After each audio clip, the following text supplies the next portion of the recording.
В Якутии обманутым дольщикам начали выплачивать компенсации. Первыми деньги за недостроенное жилье получат дольщики «Семир».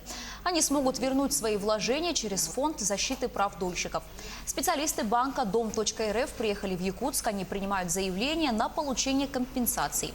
Участники долевого строительства предоставляют паспорт и выписку из реестра.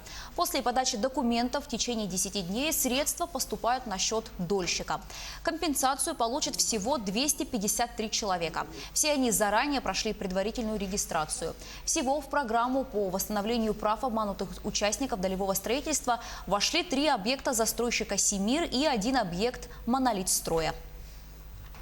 Мы в 2016 году вступили в долевое строительство, и застройщик «Семир» оказался недобросовестным, и мы до сих пор не получили дом.